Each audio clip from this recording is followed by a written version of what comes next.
Hello! അങ്ങനെ രാത്രി 10:30. ഇച്ചുക്കുട്ടനെ കൊണ്ട് എന്നാ പിന്നെ പുറത്ത് പോയേക്കാന്ന് വിചാരിച്ചു. ഇച്ചുക്കുട്ടനാണെ പുറത്ത് പോകാൻ ഭയങ്കര ഇഷ്ടമാണേ. അവന് വണ്ടി കാണാനായിട്ടും ലൈറ്റ്സ് കാണാനൊക്കെ പ്രത്യേകിച്ച് വണ്ടീന്ന് പറഞ്ഞാൽ അതുപോലെ ക്രേസാ.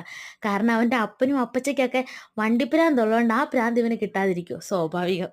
അങ്ങനെ ഞങ്ങൾ കുളിച്ച് റെഡിയായി ഞങ്ങൾ ഇറങ്ങുവാണേ. നമ്മുടെ വീടിൻ്റെ മുറ്റത്ത് വണ്ടി വരാത്തോണ്ട് നമ്മൾ വഴിയിലാണ് വണ്ടി നിർത്തിയിട്ടിരിക്കുന്നത്. അപ്പോൾ അങ്ങോട്ട് നമ്മൾ പോവാ. വണ്ടിക്കകത്ത് ചെന്നപ്പോൾ തന്നെ ഇച്ചുക്കുട്ടന് വണ്ടി മുഴുവൻ നോക്കാൻ തുടങ്ങി. അവന് ഭയങ്കര സന്തോഷമാണേ. പ്രത്യേകിച്ച് ഐഡിയ ഒന്നുമില്ല എങ്ങോട്ടാ പോകണ്ടേന്ന്. എന്നാൽ പിന്നെ കോട്ടയത്തുള്ള ലുലു മാളിൽ പോയേക്കാന്ന് വിചാരിച്ചു. അവിടെ ചെന്നപ്പോൾ തന്നെ ഇച്ചുക്കുട്ടൻ അവിടെയെല്ലാം ചുറ്റിക്കറങ്ങി കാണുക. കാരണം ലൈറ്റ്സ് എല്ലാം അവൻ ലൈറ്റ്സ് ഭയങ്കര ഇഷ്ടമായതുകൊണ്ട് ലൈറ്റ്സ് എല്ലാം അവൻ നോക്കുവാണ്. അതുപോലെ വണ്ടി. പിന്നെ ഞങ്ങൾ എന്നാൽ പിന്നെ അകത്തോട്ട് കയറാമെന്ന് പറഞ്ഞ് അകത്തോട്ട് കയറിയപ്പോൾ തന്നെ അവിടുന്ന് ബുക്കിൻ്റെ എന്തോ ഫെസ്റ്റ് നടക്കുന്നുണ്ട്. നമുക്കിഷ്ടമുള്ള ബുക്കുകളൊക്കെ വേണമെങ്കിൽ നമുക്ക് പർച്ചേസ് ചെയ്യാം. പിന്നെ ഞങ്ങൾ ഫുഡ് കോർട്ടിലോട്ട് പോയി. അവിടെ ചെന്ന് നമ്മൾ മെനു ഒക്കെ നോക്കുവാണേ.